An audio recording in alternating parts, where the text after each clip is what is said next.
It's safe to say this is one of the most tenuous times in Canada-U.S. relations. Every day, it seems Canada is facing a new tariff, a new taunt, or possible international crisis coming from south of the border. And that's just the view from outside of Washington. What are the diplomatic challenges inside the Beltway? Ambassador Kristen Hillman joins us now from the Canadian Embassy in Washington. Thank you so much for making time for us, Ambassador. I'm happy to be with you. Thanks for having me. How would you describe a day in your life right now in Washington, D.C.? Look, it is a very, very busy time. Weekdays, weekends, we are constantly, my team and I, we are meeting with every member of the administration that is as they come into place. Ministers are coming down to do that as well. We are meeting with our contacts on the Hill. We had all of the premiers in town, all 13 premiers in town last week. They had a program together, but many of them had individual programs. So we were working with them to, align messaging and make sure that we're hitting all the right targets. It is a 20, well, maybe not 24/7, but it is a, 18/7 kind of a situation. And it's good and it's very, very important, but it's all hands on deck, that's for sure. How would you describe your relationship right now with the White House? I would describe it as a relationship that we are building. So we have a relationship with Donald Trump from the previous administration. I know a couple of the people around him from last time, and a couple of them I know really quite well because we've stayed in touch since the last administration. So that is very, very good. There are some familiar faces, but there are a lot of people that he has brought into his cabinet who are new. They're new to politics, they're new to Washington, they're new to the Canada-U.S. relations. So, for example, Secretary Lutnick, the Secretary of Commerce, who's responsible for tariffs overall. He is a very intelligent man with a really, a very impressive professional background. But he is not an expert in the Canada-U.S. economic relationship, the ways in which we are working together historically and today. But he's open to understanding sort of our perspective on that. And so that has been a big part of, especially the last 3 or 4 weeks, is getting all of that data and information in front of the right people at the White House and who are in the essential cabinet positions. And I know you'd indicated last week in some media interviews that you felt that some of that was paying off, sitting down and talking to senior Trump officials and trying to communicate the beneficial relationship for the United States as well with Canada. From the outside looking in, all that we see is Donald Trump continuing to threaten more tariffs, to tweet about Canada as the 51st state.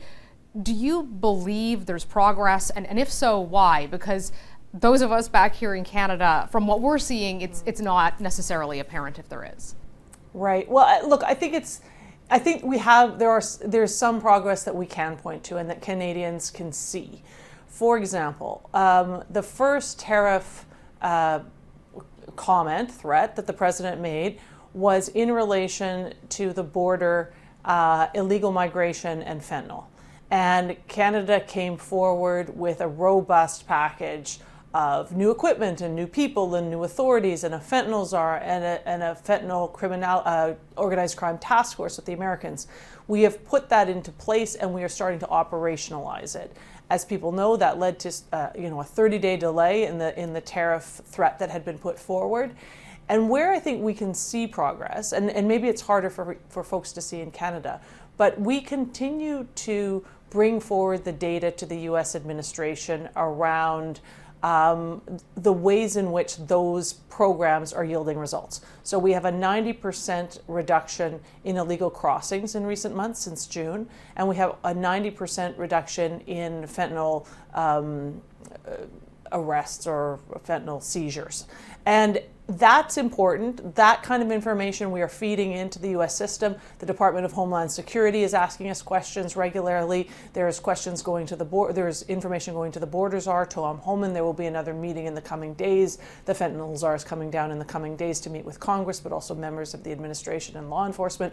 So we are progressing with that information. And that's really important because that tariff threat of 25%, 10%, that is coming due, if you will, on March 4th, is about the border and fentanyl. And that has been reiterated to me a dozen times that that particular deadline is about demonstrating important results on border and fentanyl. So there I would say to Canadians, we are seeing progress there. I don't know what's going to happen on March 4th, but I do know that we are doing everything within our power to address the concerns of the president and to address our own domestic concerns, right? To make the border safer and Canadians and Canada safer.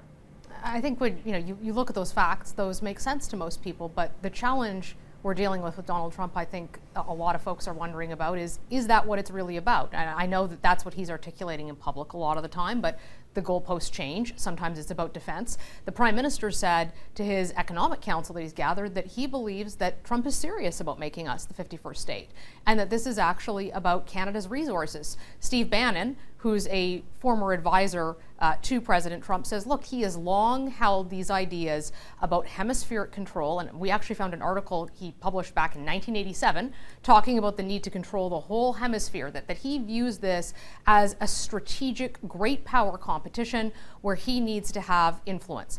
So I'm curious to know why you believe it is, in fact, about the border, and that would be enough to stop him if the Prime Minister and others say this might be about a much grander vision for what he wants the United States to be.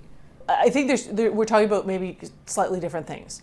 The President has come out with tariff threats and tariff announcements, and there are several of them. And each of those announcements has a different motivation.